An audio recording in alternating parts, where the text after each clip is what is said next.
નમસ્કાર વિદ્યાર્થી મિત્રો, વર્લ્ડ ઇન બોક્સના ડિજિટલ પ્લેટફોર્મ પર હું કૃતાર્થ વાઘેલા આપ સૌને આવકારું છું. તો દોસ્તો, તમારી તૈયારી પ્રોપર જઈ રહી હશે અને એ જ તૈયારીના ભાગરૂપે ખૂબ ઇમ્પોર્ટન્ટ સબ્જેક્ટ એટલે કરંટ અફેર્સ. જે લોકોને એમ થાય કે અમે કરંટ છેલ્લે કવર કરેલું છું, છેલ્લે કાંઈ કવર થાય નહીં ભાઈ. ડેઇલી કરવાનો વિષય છે, કેમ કે ડેઇલી એટલી મેટર આવતી હોય છે. તો તમારા સુધી પરીક્ષાલક્ષી જે મુદ્દાઓ છે, જે મેટર છે, એ પહોંચાડવાનું કામ અમે કરી રહ્યા છીએ. દરરોજ કરંટ ભણીએ છીએ, યોજનાઓ, આ બંને વિડીયો લેક્ચર તમને ડેઇલી આ ચેનલ પર મળી રહેશે. બીજું, અગાઉના લેક્ચરનું પ્લેલિસ્ટ પણ તમને આ લેક્ચરના ડિસ્ક્રિપ્શન બોક્સમાં મળી રહેશે. બરાબર, યોજનાઓ લગભગ 45થી પણ વધુ યોજનાઓ અપલોડ થઈ ચૂકેલી છે. તો આ બધી યોજનાઓ પણ તમને ખૂબ ફાયદારૂપ થશે. અને આ કરંટનો લેક્ચર પણ એટલો જ ઇમ્પોર્ટન્ટ. તમે અગાઉના પેપર જોઈ લેજો, એ પહેલાના આપણા લેક્ચર જોઈ લેજો, એમાંથી તમને સવાલ જોવા મળશે. બરાબર, તો આપણે આજનો લેક્ચર શરૂ કરીએ. એ પહેલા તમારા માટે એક નાની ઇન્ફોર્મેશન કે world in box academy Gandhinagar ખાતે ત્રીજી પીએસઆઈની બેચ શરૂ થવા જઈ રહેલી છે. 2 બેચ ઓલરેડી ફૂલ થઈ ચૂકેલી છે અને હવે ત્રીજી બેચ કઈ તારીખથી? તો કે 2 માર્ચથી, 2 માર્ચથી, એટલે કે આવનારી 2 તારીખથી આ બેચ શરૂ થવા જઈ રહી છે. સમય જેનો છે સાંજે 6 થી 8. 2 બેચ ઓલરેડી ફૂલ થઈ ચૂકેલી છે. તો તમને ખ્યાલ છે કે ભાઈ, ગુજરાત સરકારની ભરતીઓની અંદર સૌથી વધુ રિઝલ્ટ વર્લ્ડ ઇન બોક્સ આપે છે. અને તમે કોઈ પણ શાખાની મુલાકાત લ્યો, ત્યાં તમને પાસ થયેલા વિદ્યાર્થીઓની યાદી જોવા મળશે, એમના ફોટો વગેરે જોવા મળશે. એમાં એક ખાખી પીએસઆઈ ઓલ ગુજરાત રેન્ક 1 એ વર્લ્ડ ઇન બોક્સના વિદ્યાર્થી છે. આપણા પબ્લિકેશન થકી જે કંઈ પુસ્તકો છે, એ મટીરિયલ, એમાંથી સવાલો પૂછાય છે. અને બીજું, આપણી શાખાઓની અંદર નિષ્ણાંત ફેકલ્ટી આપેલું માર્ગદર્શન જે વિદ્યાર્થીઓને ફાઇનલ લિસ્ટમાં નામ અપાવતું હોય છે. જો તમે એવું ઈચ્છો કે 2023ની પીએસઆઈની ભરતીની અંદર ફાઇનલ લિસ્ટમાં તમારું નામ હોય, એના માટે તમારે બેચ કરવાની ઈચ્છા હોય, તો તમે world in box academy Gandhinagar ખાતે જોઈન થઈ શકો. વધારે તમારી ઇન્ફોર્મેશન જોતી હોય તો 7575061818 અને 823 આ બે કોન્ટેક્ટ નંબર ઉપર તમે કોલ કરીને વધુ ઇન્ક્વાયરી કરી શકો છો. તો આ બેચની વાત થઈ. હવે આપણે જોઈએ આપણો સવાલ, પીએમ કેર્સ ફંડના ચેરમેન કોણ હોય છે? આ મુદ્દો મેં ભણાવી દીધેલો છે. યોજનાઓનું જે પ્લેલિસ્ટ છે એમાં તમને મળી જશે. અને આ સવાલ મેં તમને લાસ્ટ સેશનની અંદર પૂછેલો કે પીએમ કેર ફંડ કોરોના કાળની અંદર આ ફંડની રચના કરવામાં આવી હતી. જેના ચેરમેન તરીકે કોણ હોય છે? ઓપ્શન એ નાણામંત્રી, ઓપ્શન બી વડાપ્રધાન, ઓપ્શન સી આરબીઆઈના ગવર્નર કે ઓપ્શન ડી નાણાં સચિવ, ફાઇનાન્સ સેક્રેટરી. તો આ પ્રશ્નનો સાચો જવાબ છે ઓપ્શન બી. વડાપ્રધાન પોતે જ પીએમ કેર ફંડના ચેરમેન રહેતા હોય છે. તો પીએમ પોતે જ એના ચેરમેન. સાથે તમે એ પણ કમેન્ટ કરો કે અત્યારે આપણા આરબીઆઈના ગવર્નર કોણ છે? આવા સહેલા સવાલ પૂછાય, આપણને આવડવા જોઈએ. બરાબર, તો ઝડપથી આપણે એને કમેન્ટ પણ કરીએ. હવે આપણે જોઈએ આપણો પહેલો મુદ્દો. એફએટીએફ માંથી રશિયાનું સભ્યપદ સસ્પેન્ડ કરવામાં આવ્યું છે. રશિયાને એફએટીએફ માંથી કિક આઉટ કરવામાં આવ્યું છે. એફએટીએફ, જેનું પૂરું નામ થાય financial action task force. Financial action task force એટલે એફએટીએફ, કે જે વિશ્વભરમાં મની લોન્ડરિંગ, ટેરર ફંડિંગ વગેરે ઉપર દેખરેખ, નિગરાની, વોચ રાખતું ઓર્ગેનાઇઝેશન છે એફએટીએફ. એના સભ્ય તરીકે હવે રશિયાને સસ્પેન્ડ કરવામાં આવ્યું છે. કેમ? તો કે રશિયાએ યુક્રેન પર કરેલા સૈન્ય ઓપરેશનને કારણે, આક્રમણને કારણે. રશિયાના મતે એમણે યુક્રેન પર સૈન્ય ઓપરેશન કર્યું છે, જ્યારે વિશ્વના બીજા દેશોના મતે એ આક્રમણ છે. પણ આ મોસ્કો તમને જો અહીંયા દેખાય છે, અહીંયા તમને દેખાય છે પોલેન્ડ, અને આ જે છે એ છે યુક્રેન. છેલ્લા 1 વર્ષથી આ યુદ્ધ શરૂ છે, આપણને દરેક લોકોને ખ્યાલ છે ભાઈ. અને આ યુદ્ધના પરિણામે હવે એક રશિયા ઉપર વધુ એક પ્રતિબંધ કયો તો પણ ચાલે કે એફએટીએફ નું સભ્યપદ એમનું સસ્પેન્ડ કરવામાં આવ્યું. તો તમને તરત પ્રશ્ન થાય કે ભાઈ એફએટીએફ કઈ બલા છે, એ કામ શું કરે છે? તો મેં તમને જે કીધું એમ કે ટેરર ફંડિંગ, કે કયા દેશોમાંથી આતંકવાદને પ્રોત્સાહન મળે છે, નાણાં મળે છે, કયા દેશોને કારણે, કયા દેશોની પોલિસીઝને કારણે મની લોન્ડરિંગ થાય છે, તો એ ઉપર નિગરાની રાખવાનું, વોચ રાખવાનું કામ કોનું છે? એફએટીએફ નું છે. તો જોઈએ આપણે એફએટીએફ વિશે, એની સ્થાપના ક્યારે થઈ, એનો ઉદ્દેશ્ય શું રહેલો છે વગેરે.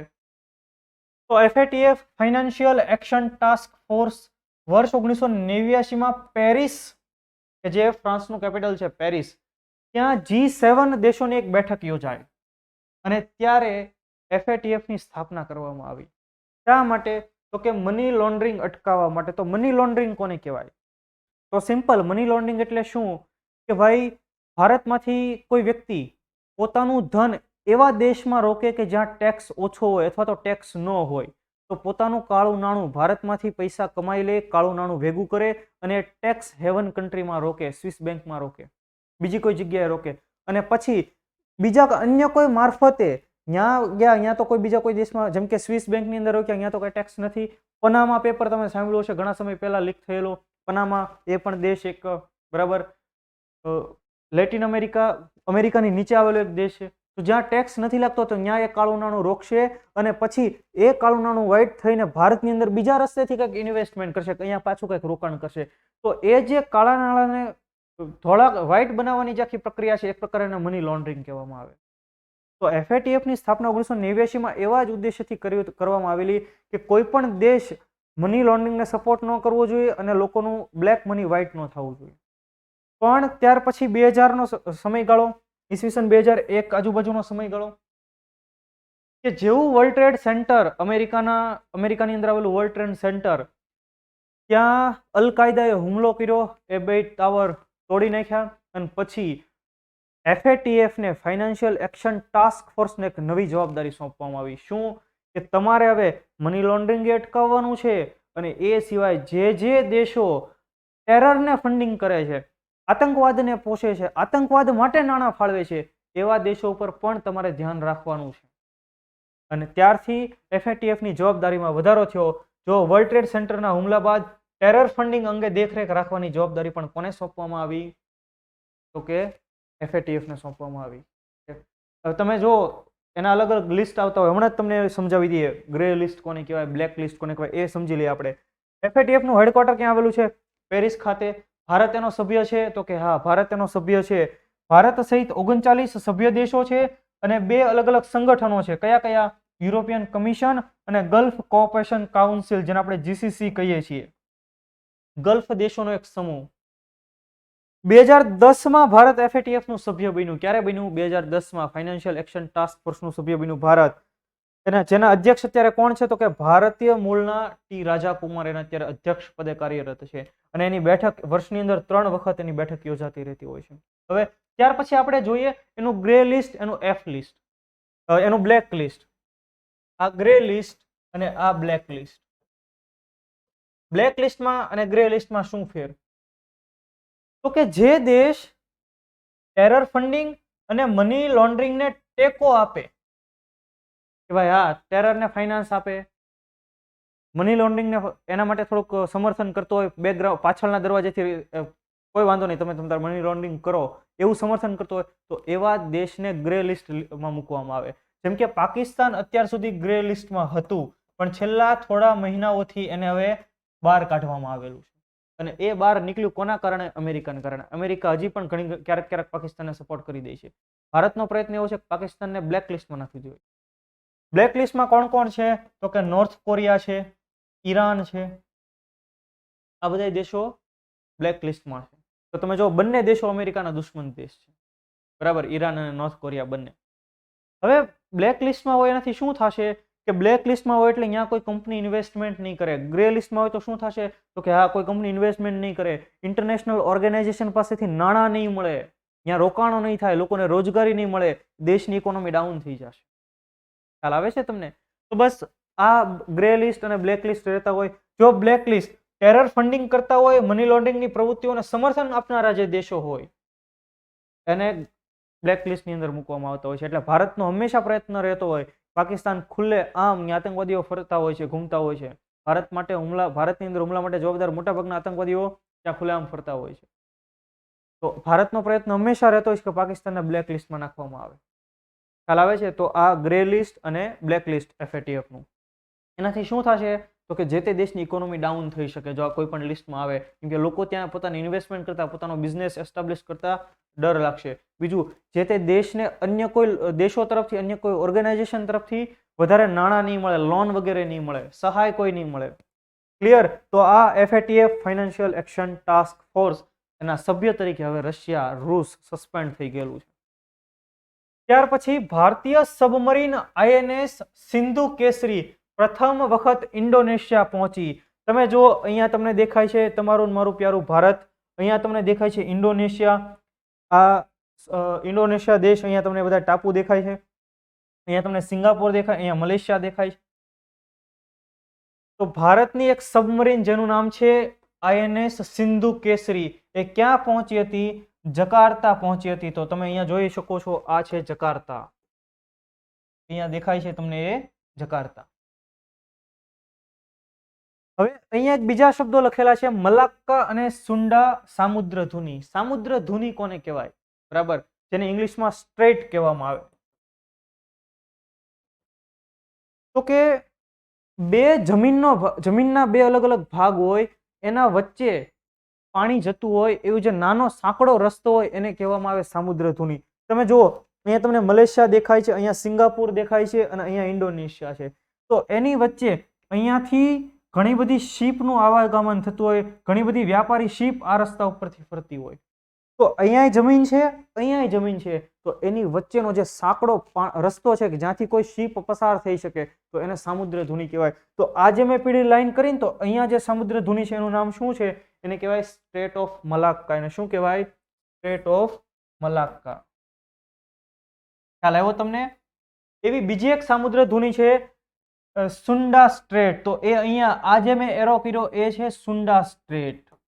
તો આ તમને ક્યારેક મેપની અંદર પૂછાઈ જાય, as a part of world geography પણ તમે કહી શકો. બરાબર, તો આવા સવાલો તમને પૂછાય. તો ખાસ આ મુદ્દો અત્યારે ચર્ચામાં છે. અહીંયા ભારતની એક સબમરીન ગઈ છે, તો એના સંબંધિત કંઈક સવાલ આપણને પૂછાય તો આપણને ખ્યાલ હોવો જોઈએ. ઓકે, ઇન્ડોનેશિયાનું કેપિટલ તમને ખ્યાલ હોવું જોઈએ, જકાર્તા એનું કેપિટલ છે. વચ્ચે એ લોકોએ કેપિટલ બદલાવવા માટે પણ કંઈક તજવીજ હાથ ધરી હતી કે ભાઈ આપણે આપણું કેપિટલ બદલાવી નાખવું છે, કેમ કે એમના શહેરો ડૂબવાની અણી ઉપર છે, કે ઘણા બધા શહેરો આવનારા સમયની અંદર ડૂબી જશે. ઇવન એ દ્રષ્ટિએ જોઈએ તો આપણું મુંબઈ, ઇવન આપણા બીજા જે ચેન્નઈ, તો જે તટ વિસ્તારના શહેરો છે એ પણ ડૂબવાની ઘણો બધો એમાં ડર છે ગ્લોબલ વોર્મિંગને કારણે. આપણે ત્યાર પછી જોઈએ એનાથી શું પ્રશ્ન થાય, પેલા મેપમાં આવી જઈએ પાછા. અહીંયા તમે જુઓ, અહીંયા તમને ચીન દેખાય છે, આ ચીન. અહીંયા તમને હોંગકોંગ દેખાય છે, અહીંયા તાઇવાન છે, અહીંયા ફિલિપાઇન્સ દેખાય છે. તો હવે ચીન, અહીંયા જે દક્ષિણ સાઉથ ચાઇના જે સી છે, દક્ષિણ ચીન જે સમુદ્ર છે, ત્યાં ચીન કાંઈક ને કાંઈક ચંચુપાત કરતું રહેતું હોય, ત્યાં ગમે હળીહંચા કંઈક કરતું હોય. એટલે ત્યાંની સિક્યુરિટી જાળવવી ખૂબ જરૂરી છે. અને એટલા એના ભાગરૂપે ભારતની કોઈ શિપ, ભારતની કોઈ સબમરીન એ સમયાંતરે મુલાકાત લેતી રહેતી હોય આ બધા વિસ્તારની. અને એના જ ભાગરૂપે અત્યારે INS સિંધુ, બરાબર, INS સિંધુ કેસરી ઇન્ડોનેશિયા પહોંચી હતી. તો મૂળાનું કારણ શું છે? કે ચીનને દેખાડવાનું, ભાઈ જો અમે આવી શકીએ છીએ, એટલે બહુ હોશિયારી નહીં મારવાની. બરાબર, જોઈએ દક્ષિણ ચીન સમુદ્રમાં ચીન સાથે નૌકાદળ વિવાદમાં ફસાયેલા દેશોમાં ઇન્ડોનેશિયાનો પણ સમાવેશ થાય છે. ચીનને લગભગ જેટલા પણ દેશો 14-15 દેશો સાથે સરહદો સ્પર્શ કરે એ બધાની સાથે એને કંઈક ને કંઈક વિવાદ છે. કેમ કે એની મેન્ટાલિટી છે વિસ્તારવાદી.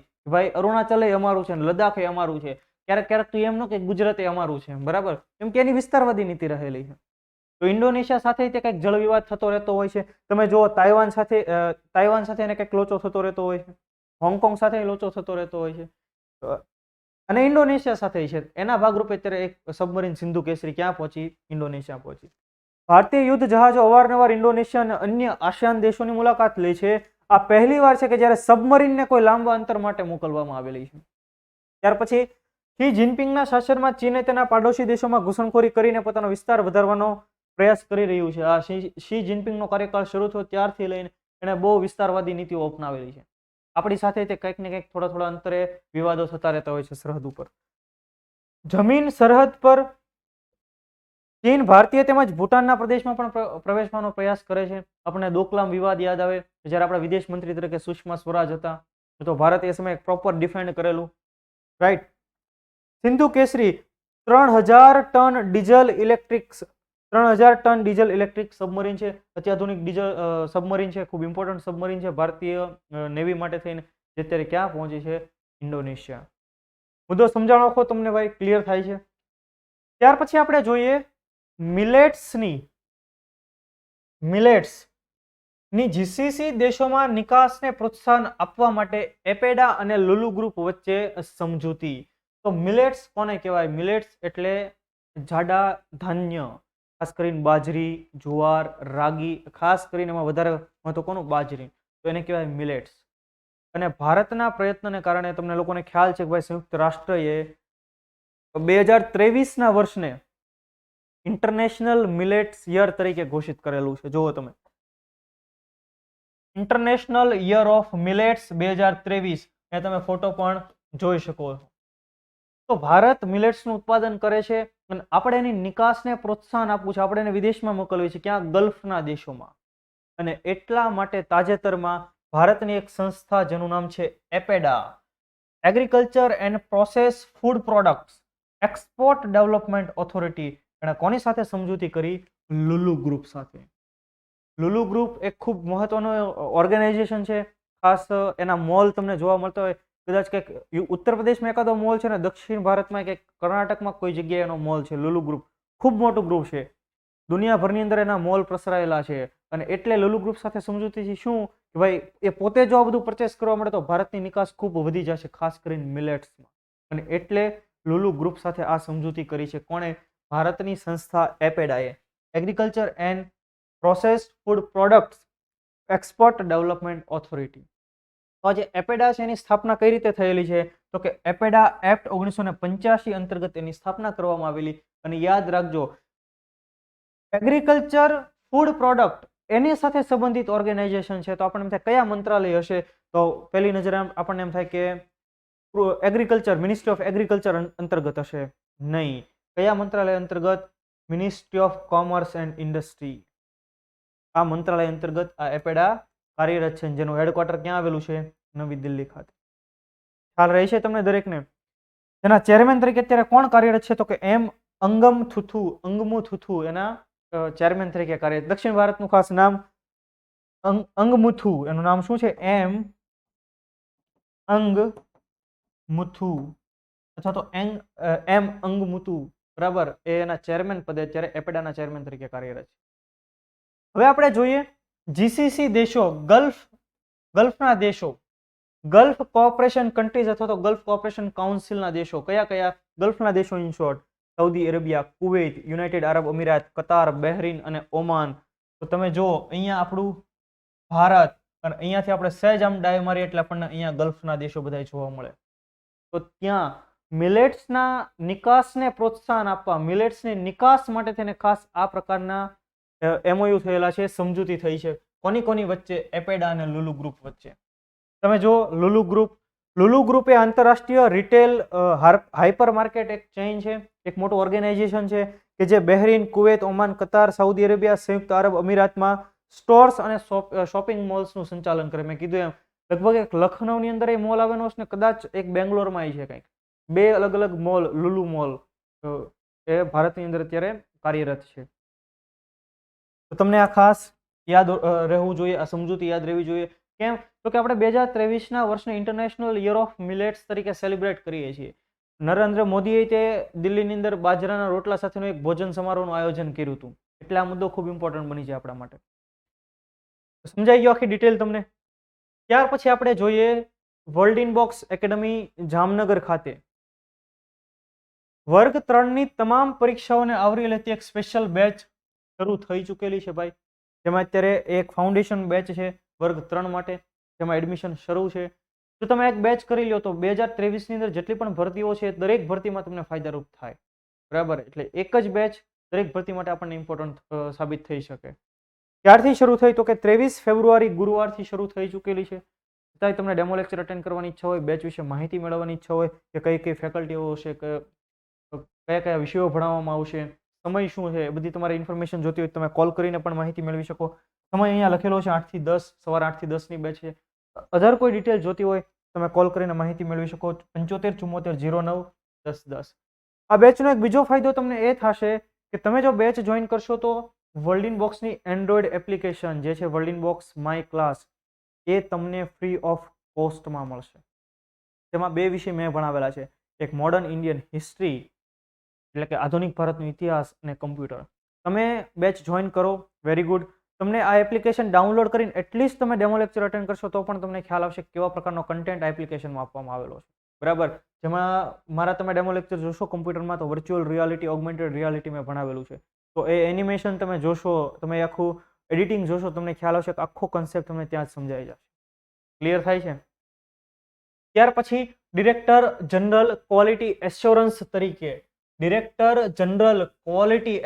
તરીકે લેફ્ટનન્ટ જનરલ RS રીણની નિયુક્તિ કરવામાં આવેલી છે. ક્વોલિટી એશ્યોરન્સ ના ડિરેક્ટર જનરલ. ક્વોલિટી એશ્યોરન્સ એટલે શું? તો કે એવું કોઈ ઓર્ગેનાઇઝેશન છે ગુણવત્તાની ખાતરી આપે, ક્વોલિટીની ખાતરી આપે. તો ભારતીય સેના જે છે, જેની ત્રણેય પાંખો છે, Indian army, Indian navy, Indian air force, આ સેના દ્વારા, આપણી ત્રણેય સૈન્ય પાંખો દ્વારા જે પણ ઇક્વિપમેન્ટ ઉપયોગ કરવામાં આવતા હોય એની ક્વોલિટી તપાસવા માટે, એની ક્વોલિટી એશ્યોરન્સ માટેનું ઓર્ગેનાઇઝેશન એટલે કયું? તો કે director general of quality assurance. અને એ પદ ઉપર અત્યારે કોને નિયુક્ત કરવામાં આવેલા છે? તો કે લેફ્ટનન્ટ જનરલ RS રીણને. ખૂબ વેટરન અધિકારી છે, ઓફિસર છે ભારતીય સેનાના, એમને નિયુક્ત કરવામાં આવ્યા છે DGQA તરીકે. જો અહીંયાનો તમને દેખાય છે ministry of defence R&D organisation, અને અહીંયા ગુણવત્તા સે વિશ્વાસ, બરાબર, એમનો આખું એક એનો ટેગલાઇન, એનો મોટો. જોઈએ આપણે વધારે ડિટેલ જોઈએ કે DGQA ભારતનું સંરક્ષણ મંત્રાલય, આપણું ડિફેન્સ મિનિસ્ટ્રી કોણ સંભાળે છે? જ્યારે હાલમાં આપણને સૌને ખ્યાલ છે શ્રીમાન રાજનાથસિંહજી. ડિફેન્સ મંત્રાલયનો એક વિભાગ ડિપાર્ટમેન્ટ ઓફ ડિફેન્સ પ્રોડક્શન, રક્ષણ સાથે, આપણી સુરક્ષા, ડિફેન્સ સાથે સંબંધિત જે કંઈ પણ પ્રોડક્શન થતું હોય એ સંબંધિત વિભાગ ડિફેન્સ પ્રોડક્શન. અને એ અંતર્ગત એક ઇન્ટર સર્વિસ ઓર્ગેનાઇઝેશન છે DGQA. એ પદ જે આખું છે હવે, જે એને કોણ હવે લીડ કરશે, એના ચેરમેન તરીકે, એના વડા તરીકે કોની નિયુક્તિ થઈ છે? Lieutenant general RS રીણની. ઓકે. મુખ્ય કાર્ય ભારતીય સેના, ભારતીય નૌસેના અને ભારતીય વાયુસેના દ્વારા ઉપયોગમાં લેવામાં આવતા સાધનોની ગુણવત્તાની ચકાસણી માટે જવાબદાર સંસ્થા છે. ક્લિયર થાય છે તમને દરેકને? જોઈએ લેફ્ટનન્ટ જનરલ RS રીણ સાહેબ વિશે કે શ્રીનગરની નેશનલ ઇન્સ્ટિટ્યૂટ ઓફ ટેકનોલોજીમાંથી એમણે બેચલર ઓફ એન્જિનિયરિંગમાં અભ્યાસ કરેલો છે, ઇલેક્ટ્રોનિક્સ ફિલ્ડમાંથી બી પોતે પાસ આઉટ છે. ભારતીય military academy, Indian military academy, જેને ટૂંકમાં IMA તરીકે ઓળખવામાં આવે છે, દહેરાદૂનમાં આવેલી છે, તેના ભૂતપૂર્વ વિદ્યાર્થી છે અને 1986ની બેચના તેઓ અધિકારી છે. 1986ની બેચના ઓફિસર, ઇન્ડિયન મિલિટરી એકેડમીના ભૂતપૂર્વ વિદ્યાર્થી. રેડિયો એન્જિનિયરિંગમાં તેમણે અભ્યાસ કરેલો છે. ત્યાર પછી MCEME સિકંદરાબાદમાંથી કમ્યુનિકેશન એન્જિનિયરિંગમાં પોસ્ટ ગ્રેજ્યુએશન કરેલું છે. Defence institute of quality assurance, સવાલ પૂછાય, defence institute of quality assurance, આ ઇન્સ્ટિટ્યૂટ ક્યાં આવેલું છે? તો કે બેંગ્લોરમાં આવેલું છે. તેના વરિષ્ઠ ફેકલ્ટી તરીકે તેમણે સેવા આપેલી છે. ઇન્ડિયન સ્ટેટિસ્ટિકલ ઇન્સ્ટિટ્યૂટ કોલકાતામાંથી તેઓ 6 સિગ્મા બ્લેક બેલ્ટ તરીકે એમને સર્ટિફિકેટ મળેલું છે. તો આ બધી એમની ખાસ ખાસિયતો લેફ્ટનન્ટ સાહેબની, અને હવે એમને ડિરેક્ટર જનરલ ક્વોલિટી એશ્યોરન્સની કમાન સોંપવામાં આવેલી છે. તો આ ખૂબ ઇમ્પોર્ટન્ટ નિયુક્તિ, આવી બધી નિયુક્તિઓ અવારનવાર પૂછાતી રહેતી હોય. ક્લિયર થાય છે? ત્યાર પછી 5 કોઓપરેટિવ બેંકો પર RBI નો પ્રતિબંધ. હવે તમને ખ્યાલ છે ભારતની અંદર બેંકોની બેંક એટલે RBI, reserve bank of India. તમને ઘણી બધી વખત મેં કહેલું છે RBI એક્ટ 1934 અંતર્ગત RBI ની સ્થાપના થઈ. ક્યારે? 1935માં. એક્ટ કયો? RBI act 1934. સ્થાપના ક્યારે? 1935માં. અને જ્યારે સ્થાપના થઈ ત્યારે એનું હેડક્વાર્ટર ક્યાં હતું? તો કે કલકત્તા, જેને હવે આપણે કોલકાતા કહીએ છીએ. અને ત્યાર પછી 1937માં હેડક્વાર્ટર ક્યાં લઈ જવામાં આવ્યું? તો કે મુંબઈ. અને મુંબઈ જેને આપણે ભારતનું ઇકોનોમિક કેપિટલ કહીએ છીએ, આર્થિક રાજધાની જેને આપણે કહીએ છીએ. ખ્યાલ આવે છે તમને દરેકને? તો RBI જે ભારતની અંદર તમામ બેંકો પર નિગરાની રાખે છે, વોચ રાખે છે. કોઈ બેંક કાંઈ પણ કંઈ લોચો મારે તો તરત જ એના પર અલગ અલગ પ્રતિબંધ મૂકી દે છે. એવા જ પ્રતિબંધ તાજેતરમાં 5 કોઓપરેટિવ સહકારી બેંકો પર RBI મૂક્યા હતા. જોઈએ આપણે detail. 24 February reserve bank of ઇન્ડિયાએ, 24 ફેબ્રુઆરી એટલે થોડા દિવસ પહેલાની જ વાત છે, રિઝર્વ બેંક ઓફ ઇન્ડિયાએ 5 સહકારી બેંકો પર તેમની કથળતી નાણાકીય સ્થિતિને કારણે પ્રતિબંધ મૂક્યો. કેમ કે બેંક પોતે એટલો નફો ન રળી શકતી હોય, એમના થાપણદારો, એમના ડિપોઝિટર્સને યોગ્ય નાણાં ન ચૂકવી શકતી હોય, એટલો વ્યાજ દર ન ચૂકવી શકતી હોય, લોન આપી દીધી હોય, એ એસેટ્સ હોય બધા એ NPA માં ગયા હોય. NPA એટલે શું? Non performing assets. કે કોઈને તમે લોન આપી, ધારો કે આપણે લોન લીધી 90 દિવસ સુધી આપણે એ લોનનો કોઈ હપ્તો નથી ભરી શકતા તો એ લોન NPA માં જાય, નોન પરફોર્મિંગ એસેટ્સ, કે એ લોન હવે એવી સંપત્તિ બની ગઈ છે, એવી એસેટ્સ બની ગઈ છે કે જેમાંથી હવે કોઈ આપણને આઉટપુટ મળે એવું દેખાતું નથી, એમાંથી કોઈ પરફોર્મન્સ મળે એવું દેખાતું નથી, તો એને NPA કહેવાય. તો જે બેંક આવા સમયમાંથી અલગ અલગ ખરાબ સમયમાંથી પસાર થાય એના ઉપર અલગ અલગ પ્રતિબંધો RBI મૂકતી હોય છે. ખ્યાલ આવે છે તમને?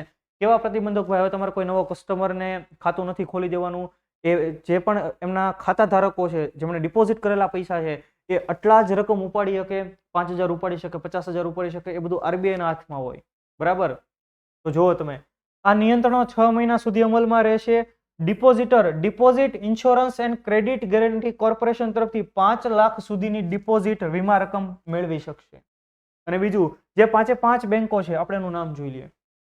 HCBL સહકારી બેંક, આદર્શ મહિલા નાગરિક સહકારી બેંક, શિમશા સહકારી બેંક, નિયમિથા, ઉવારકોંડા કોઓપરેટિવ ટાઉન બેંક અને શંકરરાવ મોહિતે પાટીલ કોઓપરેટિવ બેંક. તો જેમાં આ જે 3 બેંક છે, પેલી 3 બેંક, એના ઉપર તો પૂર્ણ પ્રતિબંધ છે કે એના ખાતેદારો અહીંયા જે ડિપોઝિટ કરનાર વ્યક્તિઓ છે એ કોઈ પણ રૂપિયા ઉપાડી શકશે નહીં. ત્યારે નીચેની બંને બેંકમાંથી ત્યાં ડિપોઝિટ કરનાર લોકો 1 મહિનામાં કે એની અંદર 5,000 રૂપિયા જ ઉપાડી શકશે, વધારે રૂપિયા ઉપાડી શકશે નહીં. તો આવા પ્રતિબંધો મૂક્યા. કેમ? કેમ કે આ બેંકોનું પરફોર્મન્સ એટલું સારું નહોતું. ખ્યાલ આવે છે તમને દરેકને? ઓકે. ત્યાર પછી Ellora Ajanta international festival 2023. Ajanta Ellora festival નથી પણ ઇલોરા અજંતા ઇન્ટરનેશનલ ફેસ્ટિવલ 2023 25 થી 27 ફેબ્રુઆરી સુધી યોજાણો. કઈ જગ્યાએ? મહારાષ્ટ્રના ઔરંગાબાદમાં. પણ યાદ રાખો, હવે આપણે ઔરંગાબાદને કયા નામ તરીકે ઓળખીએ છીએ?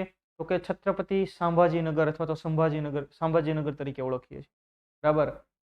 જોઈએ આપણે આખી ડિટેલ કે 25 થી 27 ફેબ્રુઆરી સોનેરી palace, doctor Baba Saheb Ambedkar Marathwada university campus, Chhatrapati સંભાજીનગર, Maharashtra. સંભાજીનગરનું જૂનું નામ ઔરંગાબાદ. તો ત્યાં આ ડોક્ટર બાબા સાહેબ આંબેડકર મરાઠવાડા યુનિવર્સિટી કેમ્પસની અંદર આવેલા સોનેરી પેલેસ ખાતે આ પ્રકારનો ફેસ્ટિવલ યોજાનો. પહેલા આ ફેસ્ટિવલ અલગ અલગ વિસ્તારમાં અલગ અલગ શહેરોમાં યોજાતો હતો, પણ છેલ્લા ઘણા સમયથી હવે આ ફેસ્ટિવલ ક્યાં યોજાય છે? સોનેરી પેલેસમાં યોજાય છે. તેનું ઉદ્ઘાટન કર્યું હતું કેન્દ્રીય નાણાં રાજ્યમંત્રી, જેનું નામ છે ડોક્ટર ભાગવત કરાડ. એમણે આખા ફેસ્ટિવલનું ઉદ્ઘાટન કર્યું કે જેમાં ઘણા બધા લોકોએ ખાસ હાજરી આપેલી. તમે જો, આ કાર્યક્રમની શરૂઆત મયુર વૈદ અને મૃન્મયી દેશપાંડે દ્વારા કથક નૃત્યથી થઈ હતી. તો કથક નૃત્યની ખાસ શૈલી અહીંયા જોવા મળી, કથક જોવા મળ્યું ત્યાં, એનાથી આ કાર્યક્રમની શરૂઆત થઈ. ત્યાર પછી કયા કયા કલાકારોએ હાજરી આપી તમે જુઓ. કથક નૃત્ય અદિતિ ભાગવત, સિતાર વાદક ઉસ્તાદ સુજાત હુસૈન, તબલા વાદક અમિત ચોબે અને મુકેશ જાદવ, ઢોલ વાદક પદ્મશ્રી શિવા મણી, સિતાર વાદક રવિ ચારી, પિયોના વાદક સંગીત હલ્દીપુર, ત્યાર પછી સેલ્વા ગણેશ અને ગિટાર વાદક શેલ્ડન ડી સિલ્વા. તો આ કેટલાક લોકોના નામ મેં ખાસ અહીંયા ઉલ્લેખ કર્યો, બિલકુલ યાદ નથી રાખવાની જરૂર. બરાબર? તમને સવાલ એવો પૂછાય શું કે ઇલોરા અજંતા ઇન્ટરનેશનલ ફેસ્ટિવલ 2023 ક્યાં ઉજવાણો? બરાબર? તો છત્રપતિ સંભાજીનગરમાં. એમાં ડિટેલમાં પૂછો તો સોનેરી palace, doctor Baba Saheb Ambedkar મરાઠવાડ university ના કેમ્પસની અંદર આવેલા સોનેરી મહેલ ખાતે. બરાબર? આવો સવાલ આપણને પૂછાય તો આપણને એટલું ખબર હોય છે કે ક્યાંની વાત થઈ રહી છે, મુદ્દો ક્યાંનો છે. ક્લિયર થાય છે?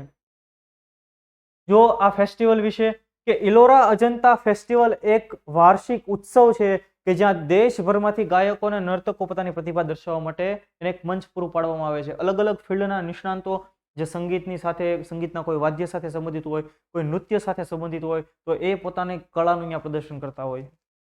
ભારતીય શાસ્ત્રીય કલા સ્વરૂપો ખાસ કરીને કથક અને ઓડિશી લોકપ્રિય કલાકારો દ્વારા રજૂ કરવામાં આવે છે. અગાઉ તમામ શો ઇલોરામાં યોજાતા હતા. તાજેતરના સમયમાં સ્થળ બદલીને છત્રપતિ સંભાજીનગર ઔરંગાબાદના સોનેરી મહેલમાં કરવામાં આવ્યું છે. મેં કીધું એમ કે હવે સોનેરી પેલેસની અંદર આનું આયોજન થતું હોય છે. સમજી રહ્યા છો આખો મુદ્દો ડિટેલમાં? ત્યાર પછી હવે જોઈએ આપણો આજનો સવાલ, પરીક્ષાની દ્રષ્ટિએ ખૂબ જ ઇમ્પોર્ટન્ટ સવાલ છે અને આ મુદ્દો મેં તમને ભણાવી દીધેલો છે.